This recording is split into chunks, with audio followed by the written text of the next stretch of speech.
পৃথিবীর সবচেয়ে সুন্দর কি জানেন? বাবা মায়ের আদর। পৃথিবীর সবচেয়ে কষ্টের কি জানেন? বাবা মায়ের চোখের পানি। পৃথিবীর সবচেয়ে অমূল্য সম্পদ কি জানেন? বাবা মায়ের ভালোবাসা। পৃথিবীতে সবচেয়ে দামি সম্পদ কি জানেন? যাদের বাবা মা বেঁচে আছে। কিন্তু দুঃখের বিষয় যে আমার বাবা বেঁচে নেই, আলহামদুলিল্লাহ আমার আম্মু বেঁচে আছে। আসসালামু আলাইকুম, কেমন আছেন আপনারা সবাই? আশা করি ভালো আছেন। আমিও আলহামদুলিল্লাহ ভালো আছি। প্রতিদিনের মতো নতুন একটা ব্লগ নিয়ে চলে আসলাম আপনাদের মাঝে। আজকের ব্লগটা আমি শুরু করলাম সন্ধ্যার থেকে রান্না বান্না দিয়ে।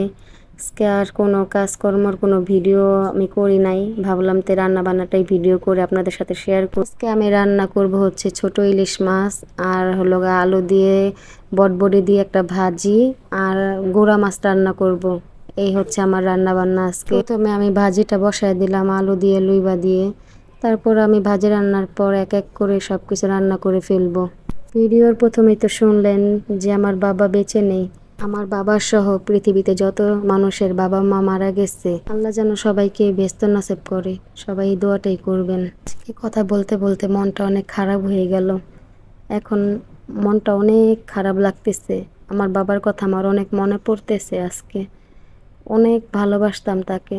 আল্লাহ যে এত তাড়াতাড়ি তাকে নিয়ে যাবে সেটা আমরাও আশা করি নাই। আল্লাহ যা করে ভালোর জন্যই করে। আল্লাহর উপরে তো আমরা কেউ কিছু করতে পারবো না। আল্লাহর ওনাকে পছন্দ হয়েছে তাই আল্লাহ ওনাকে নিয়ে গেছে। সবাইকেই একদিন এই দুনিয়া ছেড়ে চলে যেতে হবে, কেউ আজকে কেউ নয়তো কালকে। এরকমই, এটা হচ্ছে আমাদের একটা দুনিয়া যেখানে আমরা মেহমান হয়ে আসছি। এখানে আমরা কেউ দীর্ঘস্থায়ী নয়, সবাই আমরা মেহমান হিসাবে আছি। আল্লাহ যেদিন যাকে পছন্দ হবে সেদিন আল্লাহ তাকে ডাক দিবে আর আমরা সবাই চলে যাব। তাই আমরা সবাই সবার জন্য দোয়া করি। এখানে কথা বলতে বলতে আমার ভাজিটা রান্না করা হয়ে গেছে। এখন আমি তরকারিটা বসাই দিতেছি। এটা হচ্ছে গুঁড়া মাছ রান্না করব আজকে। আলু দিয়ে ডাটা দিয়ে একটা গুঁড়া মাছ রান্না করব। এভাবে গুঁড়া মাছটা রান্না করলে রান্নাটা অনেক মজা হয়, খেতে অনেক মজা লাগে। আপনারা বাসায় ট্রাই করে দেখবেন।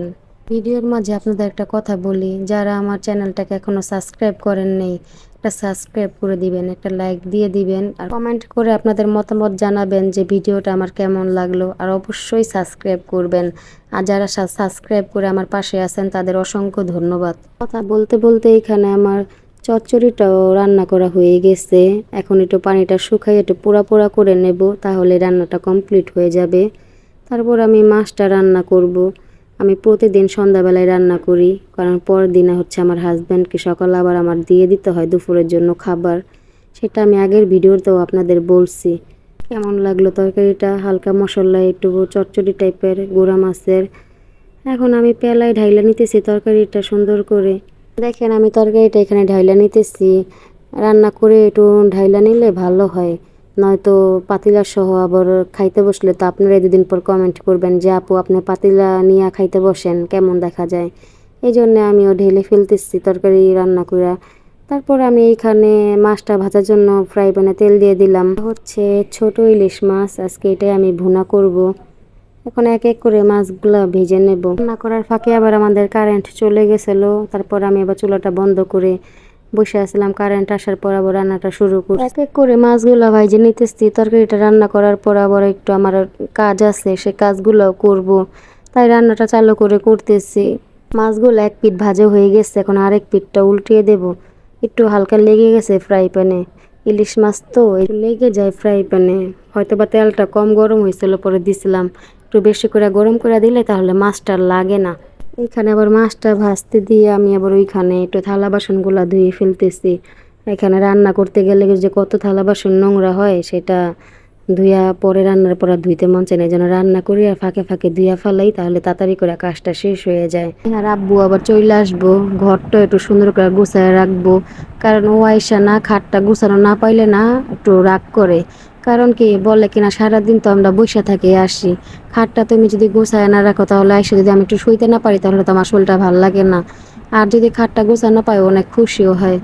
আমি রান্না বান্না শেষ করে মাঝে মধ্যে ঘরটা গুছাই, আবার মাঝে মধ্যে ঘরটা গুছাই রান্না করতে যাই।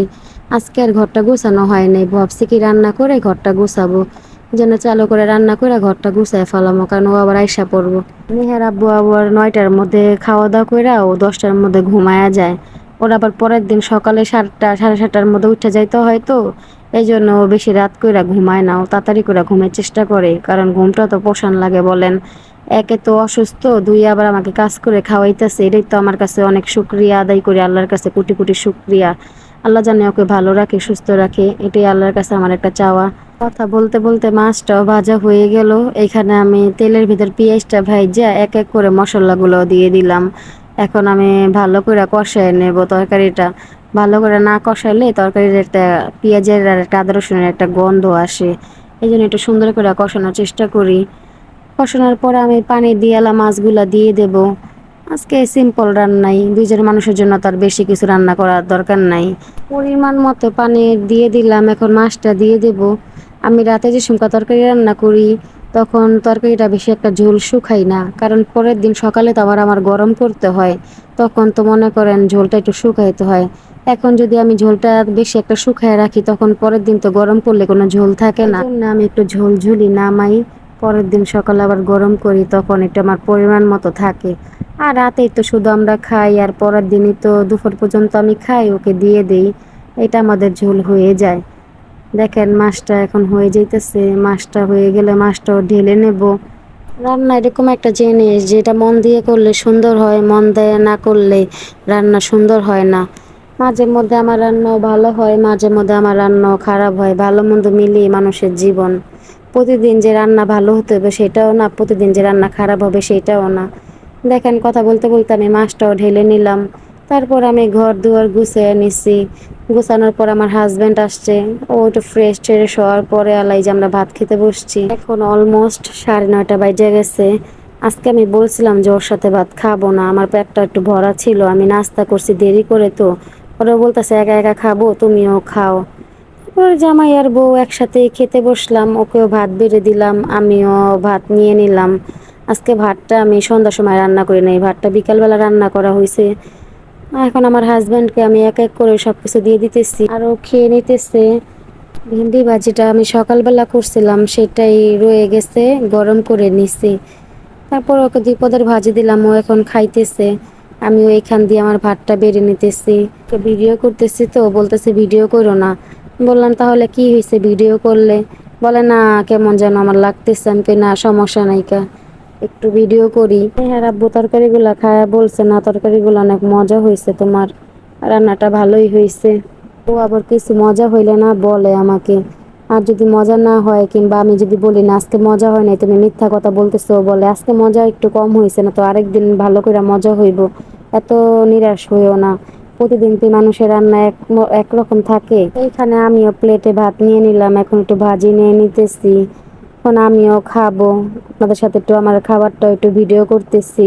প্রতিদিন তো আর আপনাদের সাথে আমাদের খাবারটা ভিডিও করা হয় না, তো মাঝে মধ্যে একটু ভিডিও করার চেষ্টা করি। আবার বলতেছে দাও মোবাইলটা আমার কাছে দাও, আমি ভিডিও করি, তুমি এখানে খাও। তুমি একা একা ধইরা ভিডিও করতেছে, তোমার তো অনেক কষ্ট হইতেছে। তাহলে ভিডিওটা আজকে এই পর্যন্তই, কথা হবে নতুন কোনো ভিডিওতে আপনাদের সাথে। আল্লাহ হাফেজ, আসসালামু আলাইকুম।